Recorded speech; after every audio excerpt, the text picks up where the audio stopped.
Welcome back to the Puck Bunker. I'm Rocco Zappia, joined as always by my co-host, the man who convinced Mario Tremblay not to pull Patrick Laine, Darren Boyce. And we are joined today for a very special Montreal Canadiens themed episode with Etienne Lepage from Blue Chip Prospect. Please visit them on YouTube at Blue Chip Prospect. Etienne, how are you doing today? Thank you for joining us.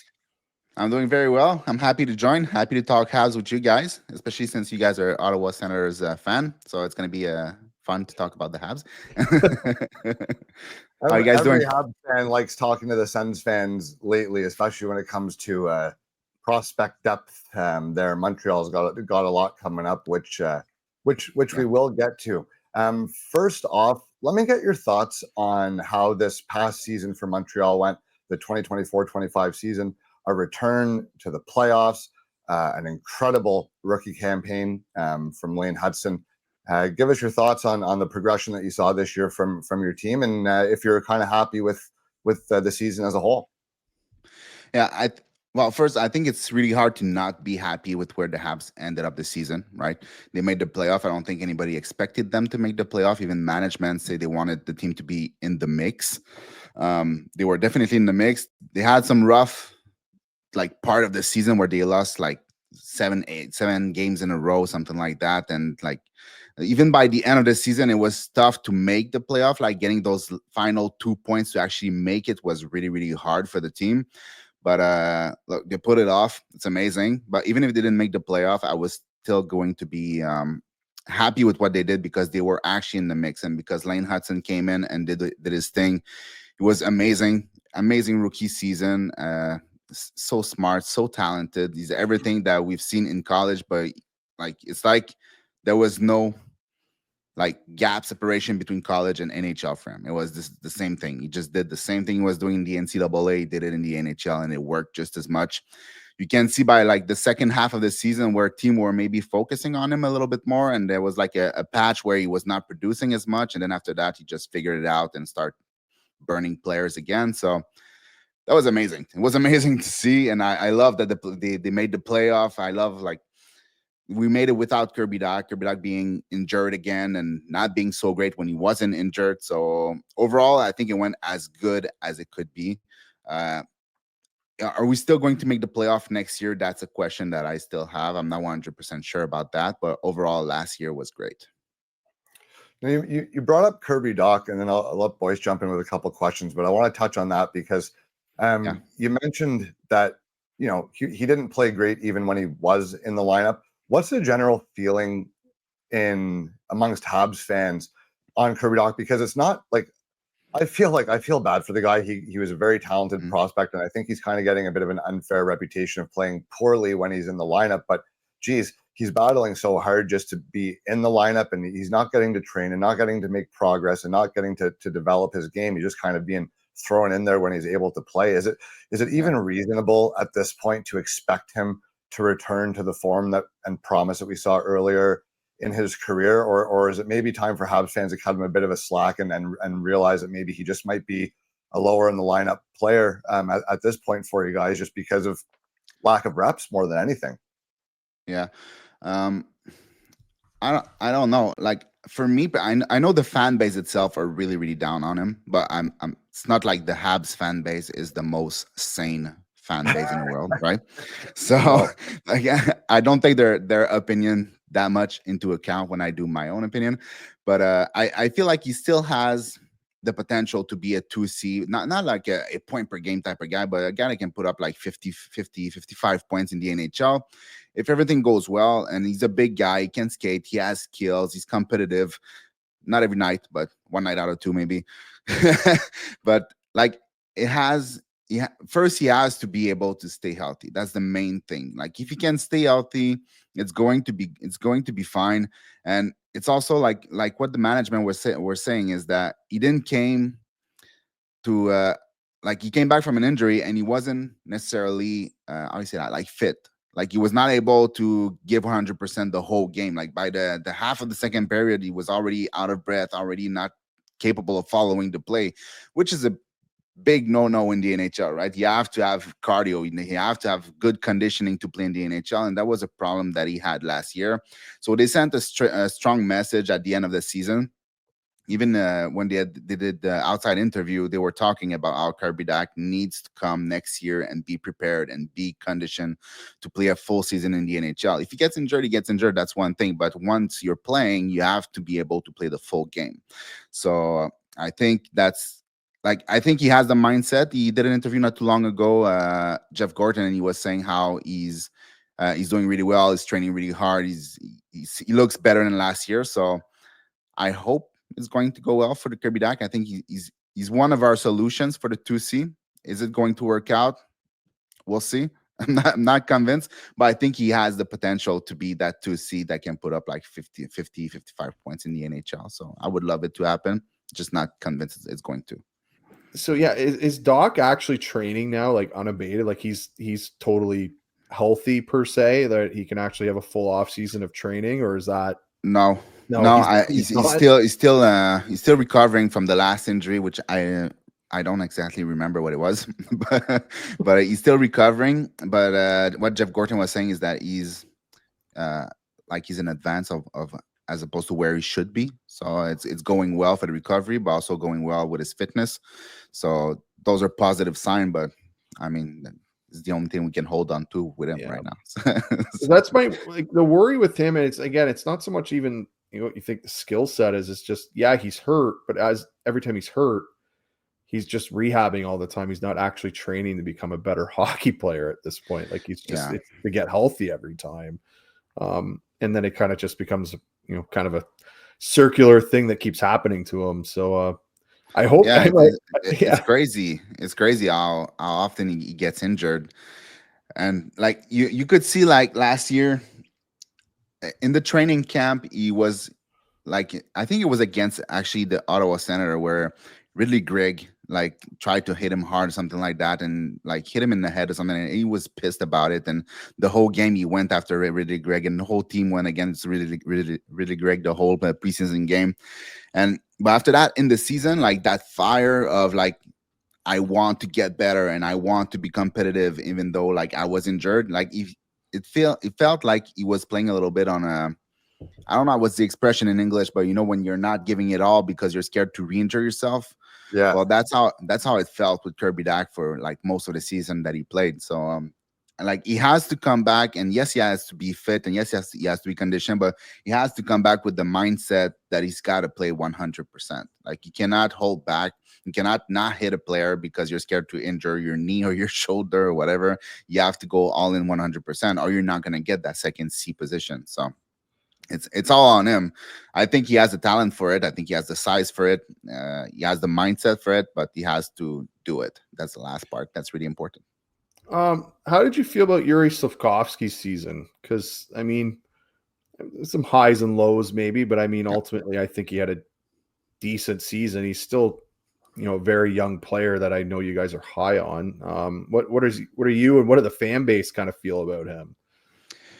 Well, the fan base itself, again, some are delusional a little bit, but not Montreal, no, shocker, no. But look, I think he's never going to be a star. Personally, I never saw him as that type of player. I don't think he's a star type of winger, power forward player. I don't think he's a Brady Tkachuk, let's say. Like Brady Tkachuk is probably one of the, if not the best power forward in the entire NHL, right? He's a star player. I don't expect Slafkovsky to be on that level. I think he can be like a 65 points, maybe even 70 points type of power forward, but he doesn't want to always play like a power forward. He's not a he's not a disturber, disturber. You can swear on this show, no problem. Yeah, okay. I wasn't sure, so I hold back a little bit. But he's a great, he has underrated playmaking abilities, which is not usually what you see in players of this type, like the 6'3", 225-pound player. They're not usually big time playmaker. He's a very, very good passer. Like he's enough offense first guy, but on his line, he's tasked with doing all the hard work, going around the net, going to in the corners and pick up the puck and try to protect the puck from the board and then bring it to the inside. Like Caulfield and Suzuki, they can do their thing. Like obviously Caulfield is the shooter, so he's just roaming around trying to find soft eyes. And then you have Suzuki trying to make plays. But Slafkovsky is doing all the hard work. And the first half of the season was a little bit rough. Like it always is with him. It's the first half is always tough. But in the second half, he stepped on the pedal a little bit, and it was much better. And he was actually contributing to the line a lot more. Like I don't know what the stats is like for the first half and the second half, but it's pretty obvious when you like I watch every single game, maybe one I didn't watch or something like that, and it was obvious that he was much better in the second half. So I think it's looking good, but I think people should not expect a guy that's going to be a point per game type of player. That's not the player that he is. For a first overall player, it's going to be a little bit of a disappointment, I think, but I think he's going to be very serviceable for the team. Like still a first-line player, just not a star level player. And then I guess the last kind of the season recap here, goaltending. What were your thoughts on Montembault? I know Dobes came up and I'd say it was pretty solid considering what you probably would have expected out of him. So yeah, what are your thoughts there? Well, Montembault just never disappoints anymore. Like he's always playing above what people are expecting out of him. I think like he's at the top of the NHL and goals saved above expected, if I'm not mistaken too. So like, it's not like the Habs were a tight defensive team last year. So it's hard for any goalie to come in there and be good, and he was good. Like he's maybe not the most consistent player goalie out there, but he did the job. Without him, I don't think we're in the playoff whatsoever. Like he's a big reason of why we're in there. He's battling every night to keep the team in the mix, in the game, to win the game.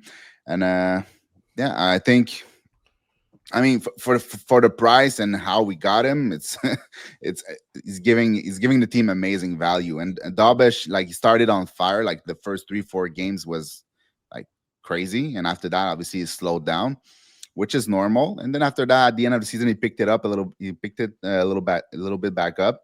And overall, I would say it's a successful season for him. It's not perfect, but you don't expect a goalie like not prospect, but rookie in the NHL to be perfect. And it was much better than what Primo did for us in the beginning of the season. So that's a win on its own. So yeah, I think they did really well, especially Montembault. Montembault was really good last season. We got to see the debut of one of the most exciting prospects, not just in Montreal, but in the entire NHL, with Ivan Demidov. What was your take on the first glimpses of him? I know he got kind of thrown into the fire there. Not an easy situation to start your career and kind of high stakes games like that. But what did you see from him in the limited action that you did get to see? And what do you think? What do you think his season shapes up to be heading into his first full season?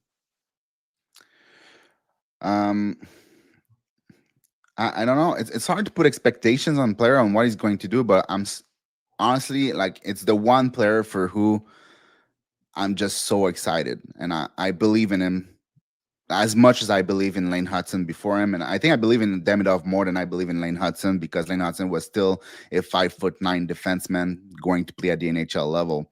So, but Demidov, like what he did in the first game was extraordinary, but it's just a first game, right? Even though it's high stake game, it's still just a first game in the NHL. In the playoff was a little bit slower, not slower, but like the production was slower, and he was not playing as much. But by the fourth game, I would say maybe third or fourth game, he was starting to be more comfortable on the ice, making more plays. He took Laine's spot on the, but not on this side, but he took Laine's spot on the power play, and the puck was really moving. Like when you have Laine on your power play, the puck is not moving. Like basically every player is trying to attract players to the right side of the ice, so Laine is open for a shot on the left side of the ice, right? With Demidov, it changed the whole dynamic. Everybody was moving. Everybody was like circling the ice. The puck was just moving left and right, and it was really, really nice. So I think like if they put him on the first power play next year, and if he plays probably on the second line, I would say, because I don't know what other player we have that we can put on the second line that would take Demidov space anyway. I think he's going to have a great season. I think he's, like most people think, I think he's going to be in the conversation for the Calder Trophy next year, and I think, like, yeah, I think it's going to be exciting a bit like Lane Hudson was exciting last season. I think it's going to be the same thing for Demidov. He's just so impressive. Insanely talented. I mean, I had him ranked second overall in that draft class, and I thought there was a wide margin between him and the next guy. Honestly, he's not going to be fun to have to play against 6-8 times a year as a Sens fan here. So that's a guy that can change the dynamic of a game. Now, speaking of Russians, you guys got another one that me and Boyce happen to like quite a bit, Alexander Zharovsky. We had him ranked, I believe, 18th overall on our final list. We both felt he was an obvious first-round talent and that Montreal absolutely stole him. So you know that we're excited for you guys in that sense. We felt he was a great pick. What are your thoughts on Zharovsky going into the draft and now that he's kind of had a chance to acclimatize to the cauldron that is Montreal media and all the stuff that comes with it? What are your thoughts on him? Well, I love this pick. Like, personally, I didn't have him in the first round. I had him at 34th, which is exactly where he was taken. But not because of a lack of talent, more because of the risk that he is, right? He's a very, very slight player at 160 something pounds. And there's never any guarantee that those players are going to put the weight on to be able to sustain the NHL physicality and sustain playing a whole season in the NHL. So it's always risky. But I mean, the talent is very obvious. He has really good vision. The hands are incredible. I think that like the shot and the passing skills are like average, maybe a little bit above average, but not necessarily that much. It's not what makes him the player that he is. I think it's more the vision and the handling, how he can fake players, and he's just really good at opening space for himself. And even when he was playing in the MHL, which is a hard league to evaluate, especially when you take the Silver Eastern Division, where it's like team from Kazakhstan and team from Siberia and team that have no VHL or KHL affiliation. So just like all the worst team of the MHL playing in that division, and that's where he played most of the season, right? So the production has to be taken with a grain of salt, but I think overall you look at him and the talent is just obvious. He could play in any league, could play in the BCHL, and it would be obvious that the talent level is NHL level. It's just he has to put on muscle. He has to become stronger. Even though when he played in the KHL in the playoff, it was somewhat impressive that he was capable of actually battling for the puck and get out of the corners with the puck against KHL talent. So I think there's something there. I think it was the perfect pick for the Habs because we didn't have a pick in the first round. They said themselves that it was a player that they had in the first round, so that's good for them.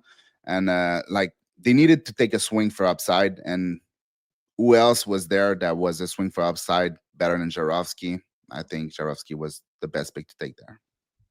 One thing we really liked about Zharovsky, actually, that kind of at least reflected improvement, or he could improve to me, was his edge work was really good as a skater. So he might not have the best straightforward speed at the moment because, as you said, he's 165 pounds. Yeah. But the edge work's so good that it kind of says to me, if he puts on weight, like that's just going to get better. And that it should. And so, I mean, it's worth at 34. That's an incredible shot to take. Like, I mean, you're at the perfect spot to make that pick. I mean, we had him ranked higher. That wasn't where we thought he was going to go, by the way. That was just where we have him ranked in terms of the actual. Yeah. Obviously, it's a rank. It's not a mock draft. Yeah. But I know, like, it's one of the first thing that comes out of most people is the skating as the main issue for him, especially the straight speed. And it's like, yes, it's an issue, but it's not something that I'm worried about. Like, yes, there are players that are 160 something pounds that skates like the wind. Like, let's say Trevor Connolly last year was super, super light, but skated really well. Doesn't need to add pounds to his legs to become a more powerful skater. He already was. Like, Zharovsky is not like that. Maybe he will get better with strength in his leg. I hope he will.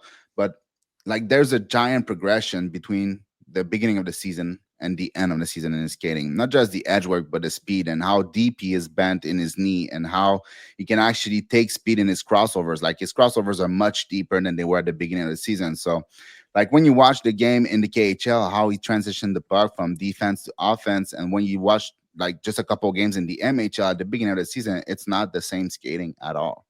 Yeah. So like, I mean, if you can improve that much within a season, I think like when you have pro level support around you and you have an NHL team helping you, and I mean, at some point, I think it's going to be fine. I don't think this game is going to be an issue. If it makes you feel any better, I was talking to Rocco before the second round, saying how can the Sens get a pick here to take him? So yeah, which we don't have any, so it doesn't matter. Yeah, and then you guys took him. So now, like they paid to get him. They traded the 41st and 49th pick to get 34. So it was expensive, but in the Habs position, like the prospect pool is deep. We had many picks. And it was a player that they had high on their list. So if that's what Carolina wanted, well, that's the time to do it, right? That's the time to do it. Like you said, you have a ton of picks. You have so much depth. Like there's only 12 forwards that can play, and you already have 6 or 7, 8 maybe pretty young guys that are going to be around for a while. So I mean, how many prospects can really play for you? So you go get the guy that you want. I love that for them there. Now, in terms of the rest of their draft class, who really stood out? Dev Camp, really. I mean, because you get the rest of the draft picks, and a lot of times are either smaller players or from different leagues or whatever, guys that you don't necessarily hear about in the mainstream. So who really made their mark and impressed at the development camp amongst the rest of the 2025 class? Well, obviously, like it was obvious that LG Mooney is going to stand out because he stands out everywhere that he plays. It's just. The reason why he was picked this far is he didn't have as great a season as people expected, but nobody did in the US and TDP. Like, just the team overall was just terrible all season. But he's an extremely talented player, but he's 5'7". So those players always fall. Even Cameron Schmidt fell, even though he had a great season in WHL. So.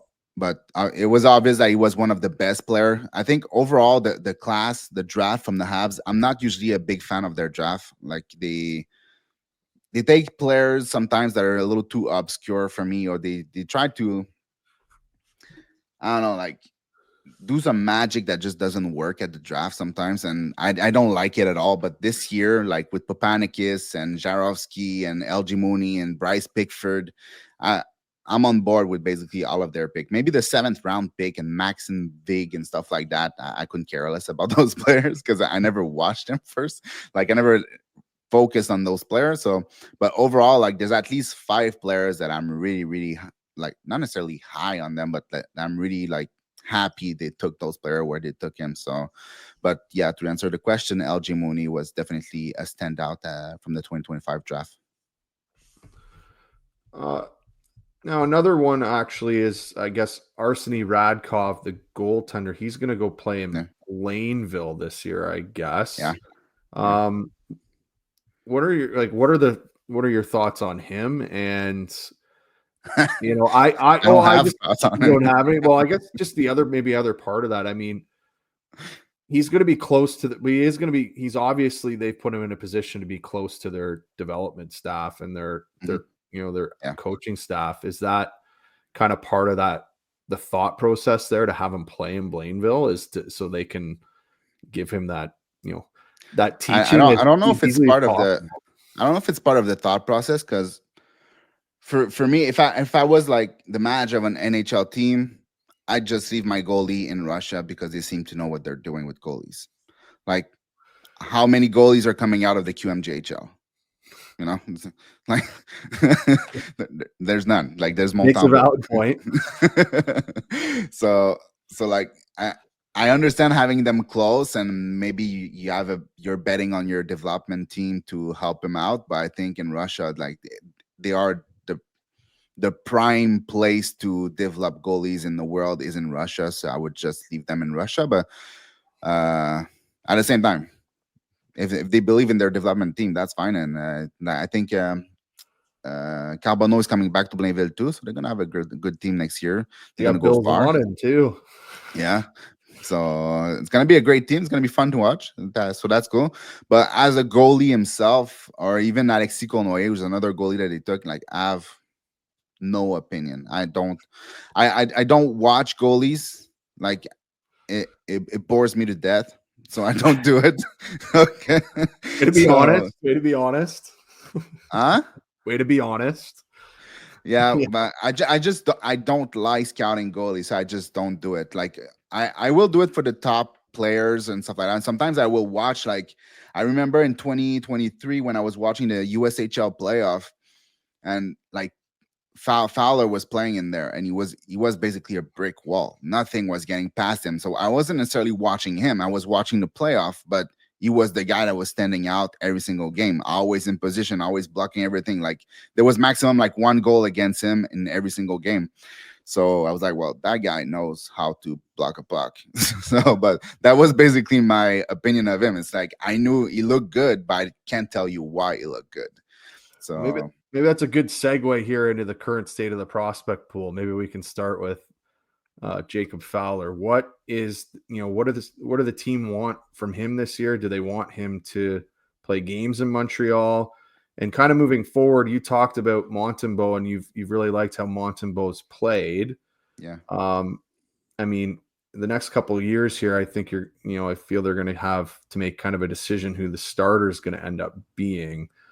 Just kind of what your thoughts are there, and where Fowler is in his development. I don't think Fowler is going to play this season unless there's injuries. But like obviously Montembault's a starter. Then there's Dobes, and they also signed Kakkonen. So if Dobes like doesn't start too well, maybe they send him down, keep Kakkonen up, or maybe like they're gonna battle at the training camp or something like that. So like the whole team, the whole goalie system is going to have to be injured before Fowler gets a game in the NHL. So I don't think it's I don't think it's probable that it's going to happen, and I think it's fine. Like he just played a couple games in the AHL in the playoff last season, and that's his entire pro experience as of right now. So I mean, give him at least a full season in the AHL, get adapted to a quicker game. Probably like also like the AHL is much more. There's a lot of like not necessarily dirty player, but it's a lot more hard on goalies because players are a lot more around the crease than they are in the NCAA. Like the NCAA is a good league, but it's not the AHL when it comes to physicality and players like playing close to you. So yeah, I think just give him the experience. Don't bother bringing him to the NHL. I think Dobes, Montembault, and Kakkonen is going to take care of that. And like you said, for taking a decision in the future about which goalie to take, I think the plan is to have Fowler as the starter eventually, with like Dobes being like the 1B, if you like, or the backup goalie. I think we're still far away from that. Like there's at least a couple of years of development before Fowler can become the starting goalie in the NHL. And like Montembault is signed for at least 2 or 3 more years. I'm not exactly sure how many years on his contract. 2 more years. 2, yeah. So yeah, I think it's fine. That's the plan is probably to have Fowler in the NHL maybe by next season, and then give him a year of backup and then starter. I think this is what I would do, but I know nothing about one of the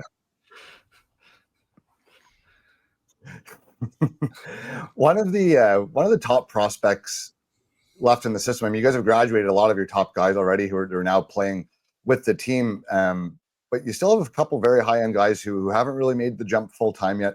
And one of those players is someone who was very hotly debated when he was drafted 5th overall, and that's David Reinbacher.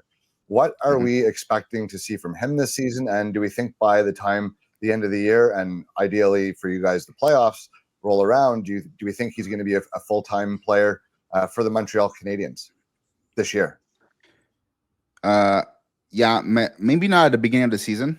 I think like he might play like the first half of the season in the AHL if it's doable for us. Like our right side depth is not great. Like we have obviously Dobson's going to play on the first pair, I guess, and then we have Alex Carrier. But after that, there's nobody else. So I think Reinbacher is going to have a chance to make the team at the training camp. But if he doesn't make it, I think they're just going to leave him there for like a couple months so he can he missed a lot of hockey, right, because of injuries. So even though he's good every time he comes back, he doesn't have that much experience, even though he's been playing pro for a while now, because he was playing in not Sweden, but in the Swiss league before. And so probably a couple months in the AHL if he doesn't make it right out of camp, and then after that jump to the NHL, and then we'll see how it goes. But like, I understand why it's highly debated by fans, because obviously you're missing on Mishkov to go for Reinbacher, which I think is a significant drop in talent. Like, Mishkov is going to be a special player. I don't think Reinbacher is going to be a special player, but a few years after the draft, I think now it makes a lot more sense, because now they acquired Dobson. So Dobson can be that first pair right shot defenseman. And then in your top four, you have Reinbacher. Reinbacher is a different type of player. He's more defensively, like, he's better defensively than he is offensively, but he also has a great first pass. Like, he's going to be a minute munching defenseman, but not a guy that's going to play on your power play. Like, doesn't have that type of offensive flair in his game, but he can still bring up like maybe 30, 35 points in the NHL while being a defensive wall in the NHL. So I think that makes it a favorite. Something sort of like Hanifin a little bit. That type of role. I don't know, because Hanifin maybe now, but Hanifin, when he started, he was a little bit all over the place, which is not very Reinbacher. Reinbacher is very structured in the way that he plays. He's very suffocating in the space that he takes. Hanifin was an amazing skater, but he was trying to do a lot. Like, the first maybe 5 years of his NHL career, he was trying to do too much, I would say, probably, which led to a lot of mistake, very turnover prone, which is really, really not what Reinbacher is all about. Like, he's very safe. He's very calculated in the way that he plays. He will read his option from behind the net and hit the right option every single time. It's I think he's a smarter player, but maybe not as athletic as maybe a Noah Hanifin. I wonder how they obviously value that, because if you have a guy on the right side that can be, like you said, a minute muncher, really not make mistakes, be suffocating, as you said, defensively. When you get to the playoffs, like, unless Michkov really does become a guy who can take over a game, what's actually more valuable? Like, do you think they got it right? Especially now, hindsight's 2020. They didn't know at the time that they were going to get the reverse fortune the next year, and Demidov is going to fall into their lap. So it worked out for them in that sense, because they got their offensive driver there on the wing. But do you think Montreal made the right choice with just how valuable these minute munching right-handed defensemen who can move the puck have become, and how scarce they are around the league? It's a hard one. It's a hard one. I don't think I will ever be able to say it was the right decision unless we win a Stanley Cup. Like, if we win a Stanley Cup, we're like actually contenders for like 5 years, and we're like at the top of the NHL, maybe then I'll say it. But before that, I won't. Mishkov, I think he's extremely talented. I think he has a special mind for offense. Yes, he's not great defensively. Like, he's at the bottom of the league for defense, and I think it's going to stay like that. He's a guy that like cheat a little bit for offense. It's always been like that. So yeah, as it's just it's hard to say that I would take Reinbacher, but I understand why they took him. Like, it was reported that Mishkov didn't want to play here anyway. He wanted to play in Philadelphia and didn't want to play in Montreal. So if that's what was said in the interview and everything, then obviously you can't take a guy that doesn't want to play here. There's absolutely no point in doing this. Like, you're not going to try to do a Lindros 2.0 and grab the guy and then try to trade him and get something back. So I would understand the pick, and I think it's still a good pick, but there's still players that I prefer over Reinbacher that are not Mishkov. Like, I love Ryan Leonard. I think Simashev is going to be a better defenseman than Reinbacher, but Reinbacher is the right shot D. So, like, at the time, we had 0 right shot D. Like, it was Logan Mailloux, and that's all. Logan Mailloux was a more turnover prone, risk prone type of defenseman. Like, Reinbacher is not that whatsoever. So, it was a good choice, but until we're really contenders year after year or Stanley Cup winners, I will not say that it was the right decision. Because, like you said, hindsight is 2020. Now we have Demidov, but we didn't know that at the time. Go ahead, Rocco. Yeah, well, just one more guy. That's I would consider personally a very high end player that really hasn't played yet for the team. Michael Hage, how do you feel about his progress this year? That was someone that I really, really liked in his draft. I had him ranked in the teens somewhere, certainly higher than where they got him with his speed. That could be a very, very nice addition. Do you think he could be the number 2 center that you guys seem to be constantly really looking for? I would say the fan base is convinced of it. I wouldn't say that I'm convinced of it. Like, I like the player. I had him a little bit higher than where he was taken. I had him, I think, 18th, and he was taken at 21. So it's not like a major gap or anything like that. I like the player overall. I think he's talented. I think he has speed. I don't think the speed differential is going to be as big when he gets to the NHL, which is going to be a little bit of a problem for him. I don't think he's inside driven enough. A lot of his shots come from the outside. A lot of his plays come from the outside. Like, there are significant part of his game that needs more pop for him to be an actual difference maker at the NHL level, or a top 6 player. So for now, I have him more slotted as a top 9 player, or a middle 6 player, a guy that can play on a third line, but can also jump on the second line. But we'll see, like, next year how it goes. He missed a lot of hockey like 2 years ago, so maybe he's just like late in his development. He had a great season, so it's like I'm not trying to be down on him. It's just I'm not overly enthusiastic about the player that he is. Like, I think it's missing some physicality. It's missing some like defensive involvement along the boards and in the corners, and he makes a lot of the easy plays. He doesn't do a lot of the hard plays. And yes, like you said, he has the speed, but like I said, in the NHL level, the differential between him and the defenseman is not going to be as big as it is in the NCAA. So he's not going to be able to do like his single power move that he does, which is like cut to the outside and then cut inside, protecting the puck. Like, in the NHL, it's more complicated.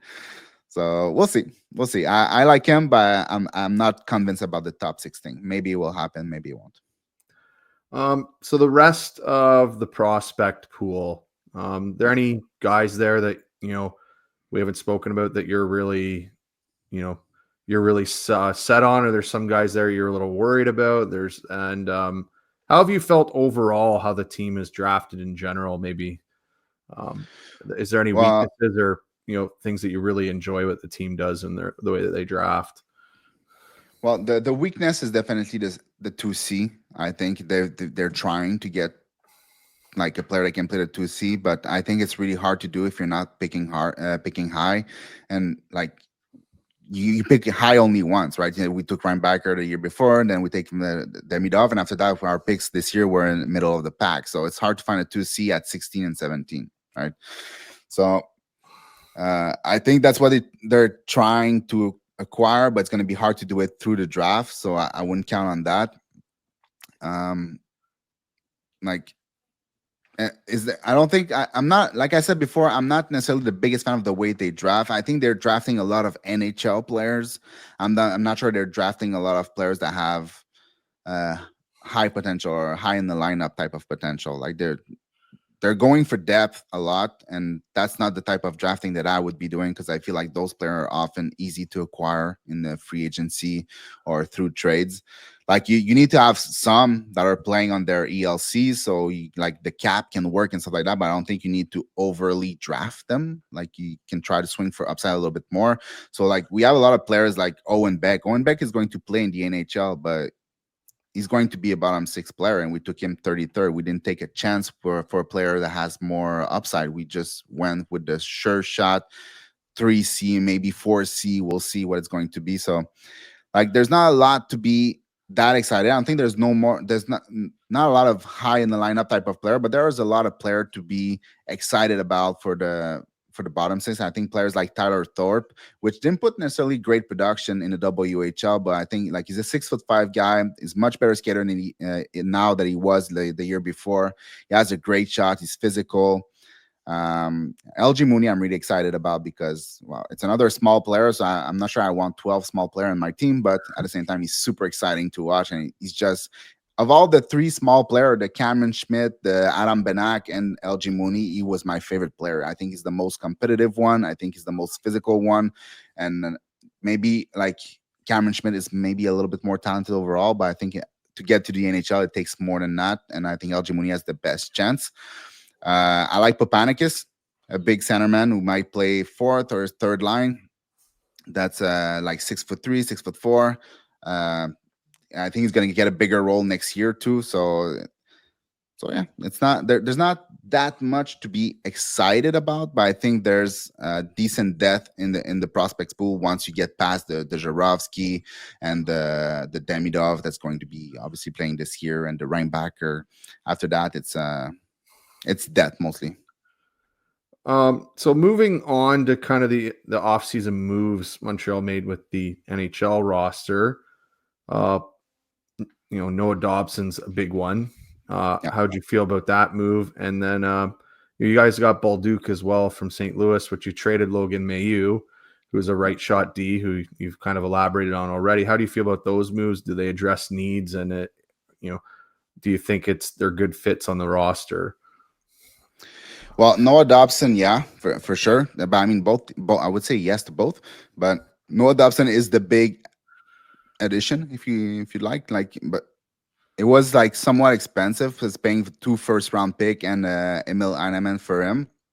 But I think like there's no combination of players that were available at 17 and 16 that I wouldn't trade for to get Dobson. Like Dobson is probably a top 10 defenseman on the right side in the NHL, right? I don't know if you can find 10 better player than him on the right side in the NHL. So I think it's really much worth it, even though maybe Victor Eklund becomes really good, maybe Keishin Etchison becomes really good, but those players, they all have question marks. Like Noah Dobson, you know what you're getting.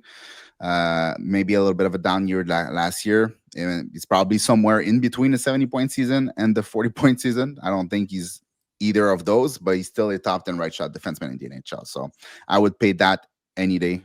No problem with that. And I think it's great because now it gives us really good depth on the right side with Reinbacher coming up either this year or next year. And Bolduc, I think they went for it probably because they lost Heineman. Like obviously Bolduc is a better player than Heineman, but he plays a little bit of the same style where he's a shooter first and he's very hard on the forecheck, very physical on the forecheck. Speed, but Bolduc is a big time shooter from the bumper position. Like really, really good. He's like a Bo Horvat in the bumpers position, if you'd like. And I think it's a great addition. I'm just surprised that we're not acquiring centers. Like maybe they have faith in Kirby Dach and they're not voicing it. I don't know, but I feel it's a bit special that they acquire Bolduc and not a centerman. And so maybe the price are just too high and they weren't ready to pay it. And I think like. But Bolduc, we paid Mailloux, which is not a player that we would probably integrate into the lineup in the next couple of years, because with Lane Hudson and Noah Dobson and Mike Matheson, we're all players who are a little bit like turnover prone, can make mistake in the defensive zone and stuff like that. I don't think you want to add another one. And Mailloux would be the most raw player in the defensive zone of all those players. So I don't think we want to add a fourth one like that. So I think it's a nice price to play, but I like Mailloux. So I think like in a couple of years from now, it's not impossible that Mailloux is the best player between Bolduc and Mailloux. So I don't think that's impossible at all, but I do like the acquisition. I think they fit really well with what they're trying to build. And overall, the price was fine. Now, just on Dobson, he was at, and you said you don't expect him to really come back to be a 70-point guy, but you expect him to be more than a 40.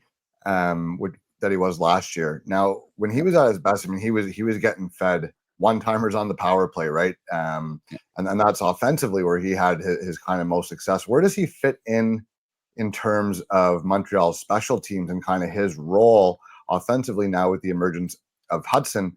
And kind of how do they find a way to get the most out of him? Without obviously, I mean, he's not going to be the focal point of the power play with the guys they have. So what's the balance there, and what kind of role do you really see for him? Well, first, I think he's going eventually to be paired with Kane and goalie. Probably they were going to be the first pair in the on our team. So very fast pair that can move the puck. So I think at 5v5 they were going to be really, really good together.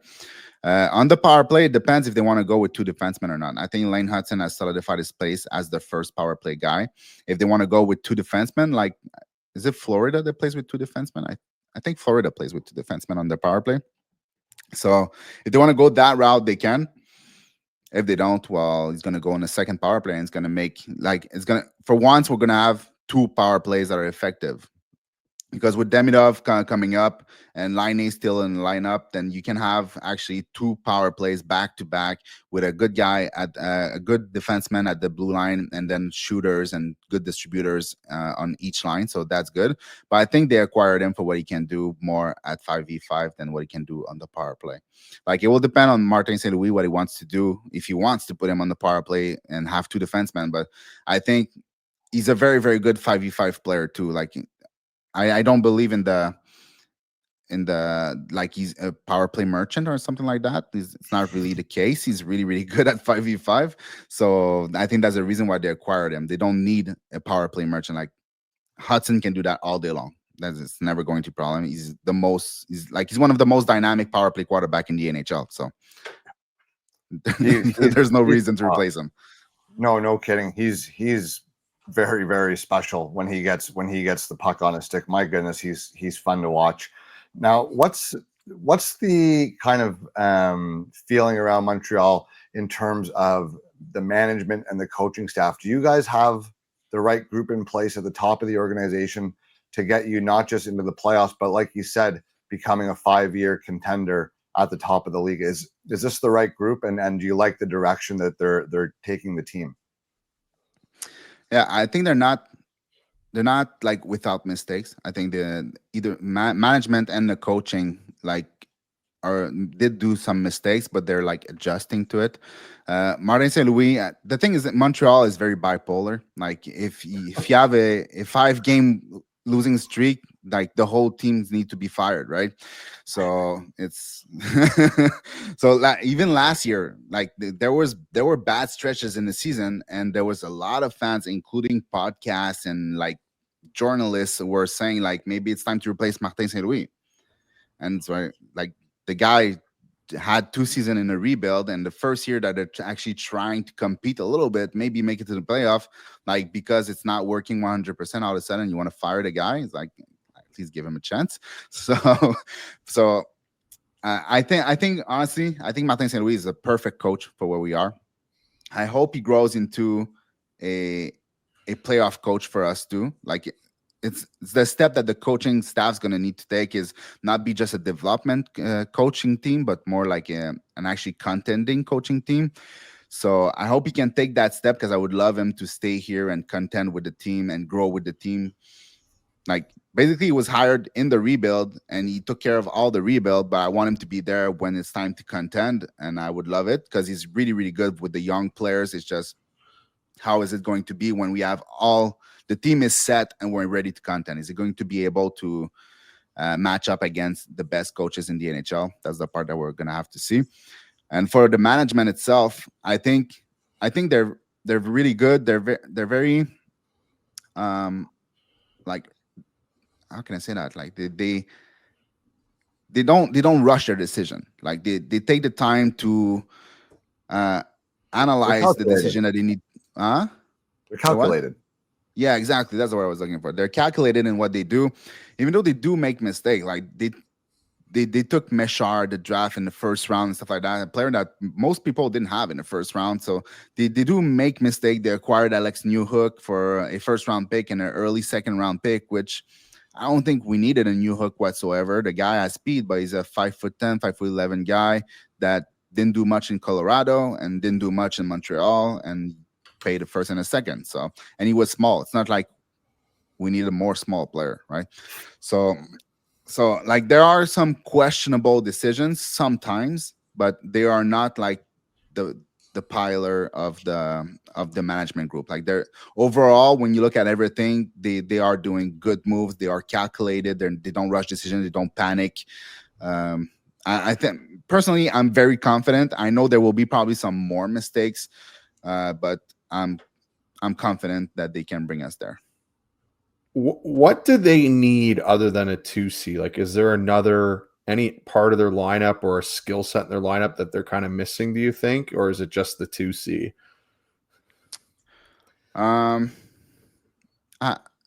With the acquisition of Bolduc and Dobson, I don't think there's another hole. It's just the center spot. Yeah. Yeah, it's that 2C, and maybe Dach becomes it. Like in the end, when they traded Romanov and a 3rd-round pick to acquire the 13th pick, and then they traded that 13th pick to Chicago to get Dach. That was the move to acquire that 2nd C behind Suzuki. Like Suzuki is like cemented into the 1st C position. He's a 90-point player that plays well on both sides of the puck. So he's our 1st C. I think that's not going to change unless we get like a superstar type of centerman, which is not going to happen. So if they see Dach as a 2C still, which I think there's a chance that he can be, that problem doesn't exist. It's just we cannot have the answer to that question until we see what next season is. So maybe that's why, like, right now there's like 20 teams trying to acquire a 2C, right? So the price is really, really high. So maybe they don't want to pay that price when they already have Dach not in the pipeline, but on the roster. So maybe they want to see what he's capable of doing in the first half of the season, and then if it doesn't work, then they can package something to acquire to see mid-season or at the trade deadline.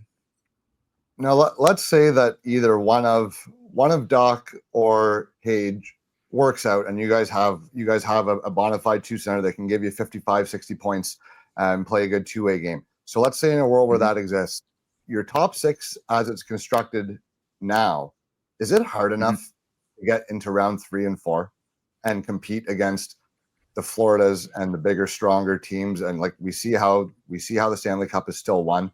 The bigger, tougher teams that have also the skill to go with it are the ones that win. And I don't think anyone doubts the skill level in Montreal's top 6. It's pretty high-end skill, but are they hard enough to go up and get into the 3rd and 4th round and actually contend? Or do they risk going maybe the Carolina model where it's like, okay, yeah, they're kind of in the 2nd round, sometimes the 3rd round, but not really ever an actual contender because they're just not hard enough to play against? Yeah, I think they're not aiming to be the Florida Panthers. I don't think that's the model they're trying to replicate, because obviously we don't have the asset to replicate it. Like, we would have to restart everything. So it's not going to work. We would have to be Nashville and take Brady Martin in the top 5. So that's not going to happen. But one of the things that I think of a lot is often every time we went to the playoff, whether this season or when we went to the playoff in, was it 2021 that we made it to like the Stanley Cup final? I think it's 2021. Our best players were Cole Caulfield, which just came from college. Like, he played like 5 games in the season and then jumped into the playoff and was amazing. And Nick Suzuki. Those were both 2 players. So we're talking about a 5'11" guy that's like, obviously he looks like a cube, Suzuki, because he's like just as high as he is thick. But the Cole Caulfield is amazing in the playoff. Like, he couldn't care less. First, it's hard to hit him, and second, he doesn't care. So it's fine. I think they're more trying to replicate a model more like, I wouldn't say like Colorado, because Colorado have different type of firepower with Makar, who can score 30 goals, and Rantanen back in the days, and McKinnon. This is not like, we don't have any player like that. So I think it's more like maybe Chicago of the 2010s, where your first line center is a 2-way beast. It's not necessarily the most productive center out there, but a 2-way beast. You have very good wingers. Like, we're gonna have obviously Demidov, who should be like maybe 80, 90, maybe even 100-point players on the wing. So that could be like the Patrick Kane, if you will, of the Montreal Canadiens. And then you can have a Seabrook, which is going to be like our Reinbacher, and then a Duncan Keith is going to be whether our Noah Dobson or our Lane Hudson. So I think we're trying to be more in that mold, a team that, yes, can play physically, because we do have some players to play physically. Mostly is going to be in the bottom 6, but we still have Suzuki. Maybe Dach makes it, and he's a big guy. Bolduc is very physical, even though he's just 6 foot. So they do have some element. They just can't go at it 5v5 all day long and hit people. Like, that's not going to be our game. I think we're going to be a hard for a chicken game, but I don't think they're going to be like the most physical team out there. But I think they can play it and also bring a lot of skills at the same time. So yeah, they're not trying to replicate what Florida is doing. It's just a different type of model. So I guess I'll go into this. With all that being said, what are your expectations for the team this year?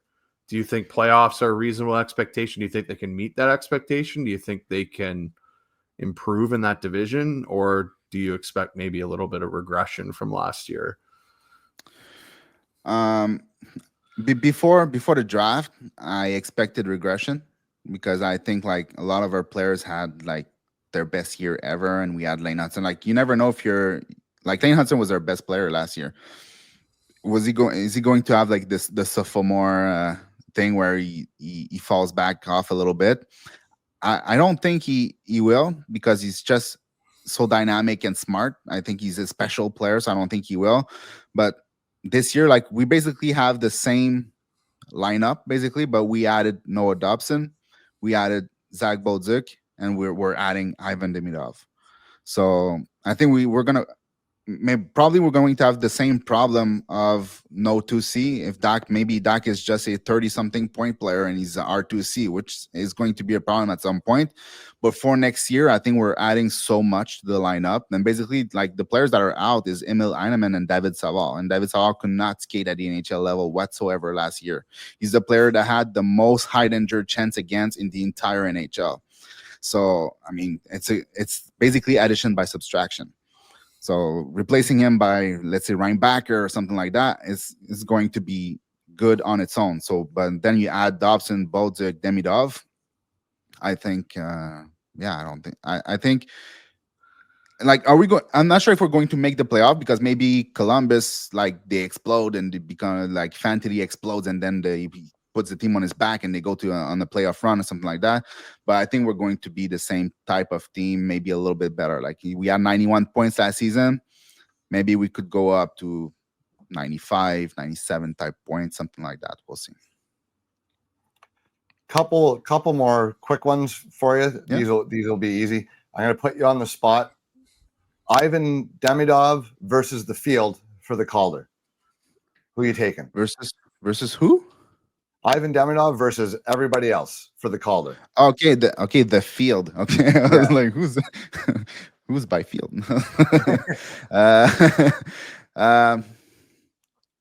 Like, I haven't thought of it that much, but who's there? Like, there's Ryan Leonard. Yeah, Schaefer maybe, Misa maybe, Frondell maybe. Yeah. Some of the guys from last year's draft class. Some of those jump. Like Zeev Buem, something like that. Buem or Zane Perek could be in there. I would, I think Demidov is the front runner because of the position he's going to have.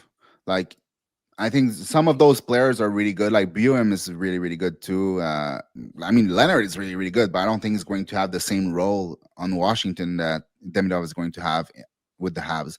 Like, with the Habs, Demidov is the player we're missing. He's the dynamic puck handler. He's the transition guy. He's the guy that can make plays from the half wall or from anywhere, basically.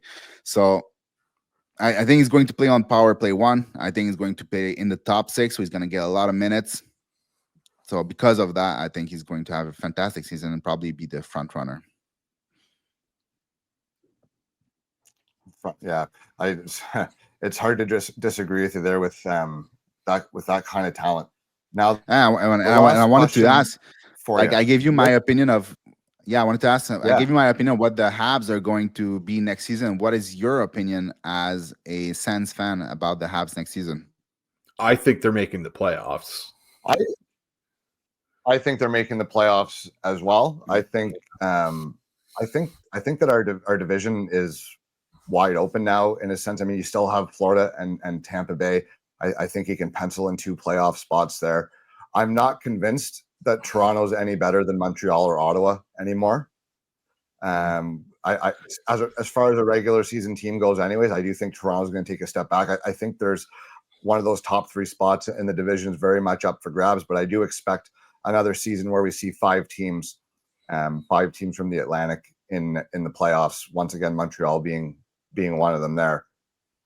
Toronto last year relied a lot on high-level goaltending too. That is very injury prone. They don't have much behind it.